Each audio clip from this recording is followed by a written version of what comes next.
In this video we do practice with ligature in another way. Welcome back to a new video about white mensural notation. I'm Ricardus, a musicus practicus, and here on the web I share with you all my knowledge about white mensural notation, early music theory, composition, harmony, partimento and more.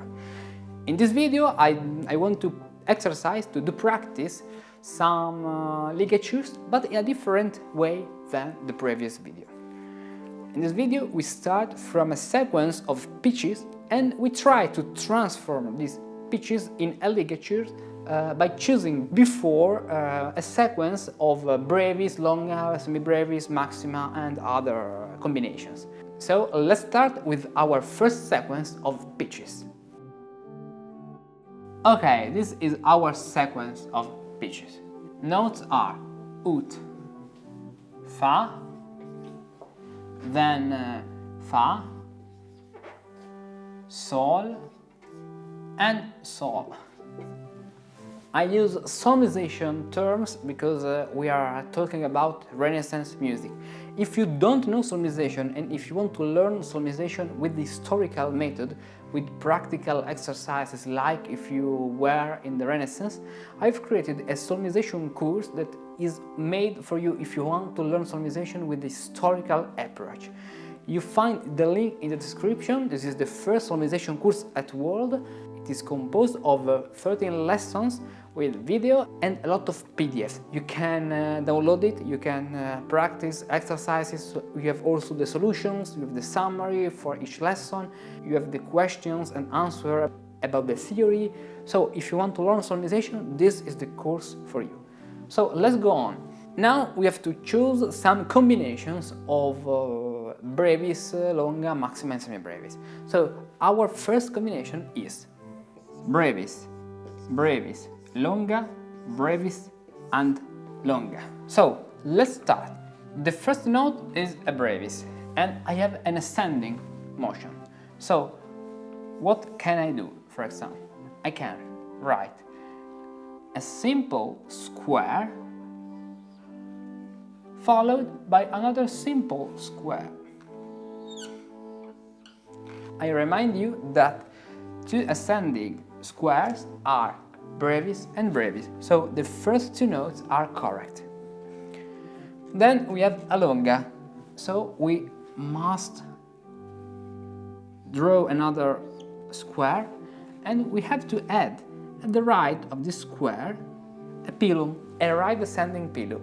In this way, this note becomes longa. The next note is a brevis, our sol. So we can, for example, draw a simple square.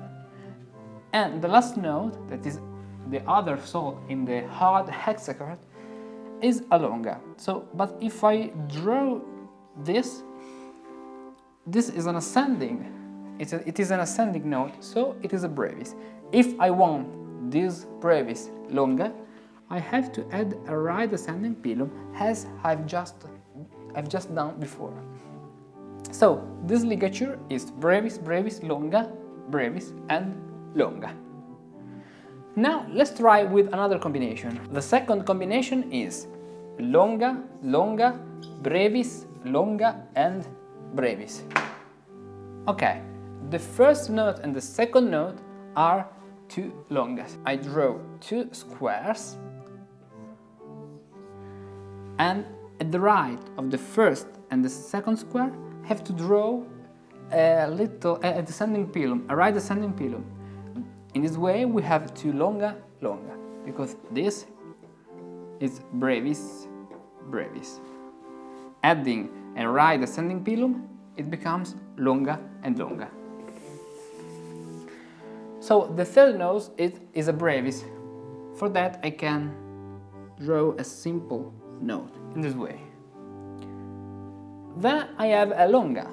So I draw a square and I add a right descending pilum. So this is a longa.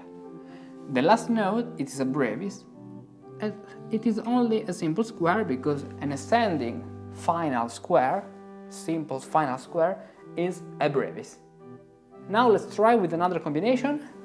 Our combination is maxima, longa, brevis, longa and longa. So the first note is a maxima and we only have to draw a maxima in this way. Very simple. The second note is a longa, so I draw a square and at the right of the square I draw a descending pillow in this way. The third note is a brevis. I can draw only a simple square. The fourth note is a longa, so I have to draw a square with a right descending pillow, and the last note is a longa, so I have to draw a square with a right descending pilum. This ligature is maxima, longa, brevis, longa and longa. And now let's try with the last combination for this sequence of pitches. The last sequence is semibrevis, semibrevis, longa, longa and longa. So let's start with semibrevis, semibrevis. I can draw, for example, in this way, the first two semibrevis, or I can also draw this figure for the first two semibrevis. It is the same. So semibrevis, semibrevis, I keep the second one. Then longa, so a square with the right ascending pilum, another longa on sol, so a square with the right ascending pilum, and finally another square with the right ascending pilum for the last longa. This is our ligature. Semibrevis, semibrevis, longa, longa and longa. Okay, now let's try to use another sequence of pitches and try some different combinations.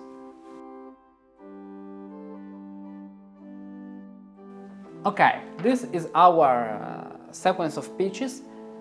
The notes are fa, fa, sol, fa and re.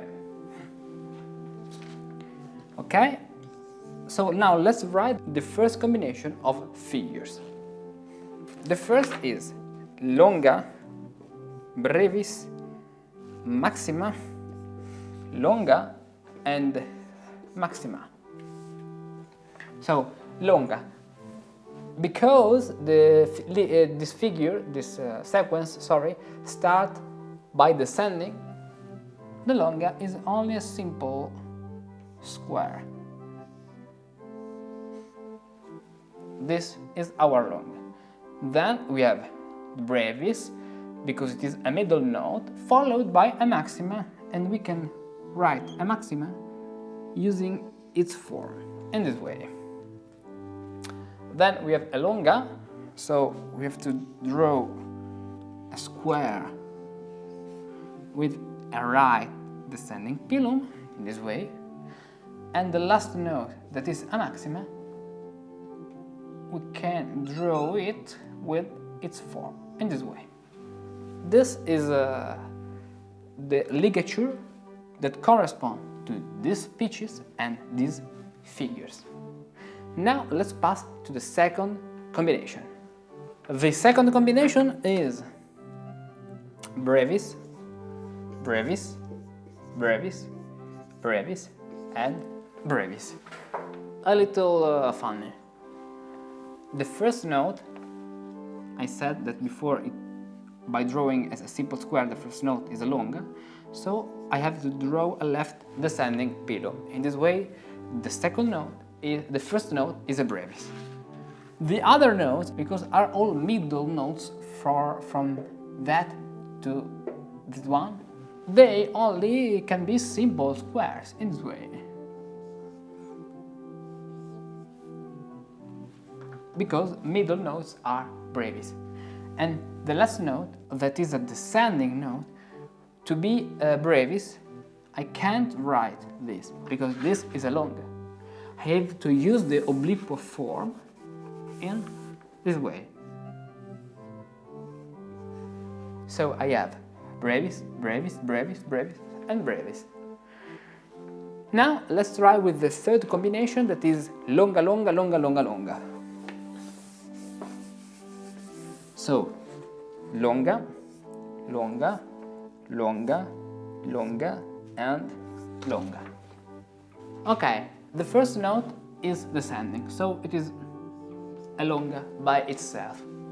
The second note, to be a longa, must have a right descending pillar. The same for the third note and the same for the fourth note. The last note can be a longa by itself because it is on a descending direction.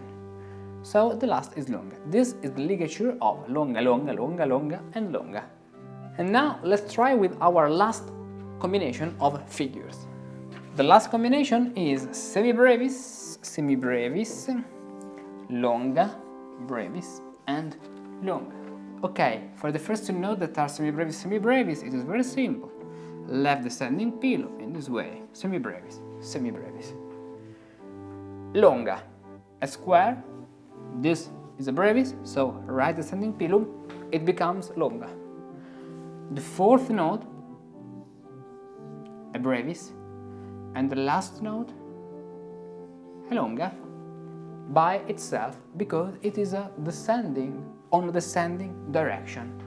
Okay, thank you for watching this video, for have been practicing with me. So on my Patreon you can download a PDF with more other exercises of the same kind of exercise that you can do for consolidate your knowledge, your ability of reading and writing ligatures. If you want to download my PDF, I ask you to support my work here on the web, subscribing a membership on my Patreon. By subscribing a membership on my Patreon, you can really help me in creating this video, this didactic video for you about Renaissance music theory, composition, partimento and more. And you can have the access to many exclusive contents like improvisation elements, a series with which you can learn improvisation at the keyboard. I publish 1, 2 or 3 videos every week about improvisation elements, and you can download all the PDFs of all my videos. So if you want to support my activity, you can become my patron and get your exclusive content. By the way, I hope you enjoyed this video. If you enjoyed it, subscribe to this channel, activate the bell, leave me your gamma out and see you in the next video. Bye!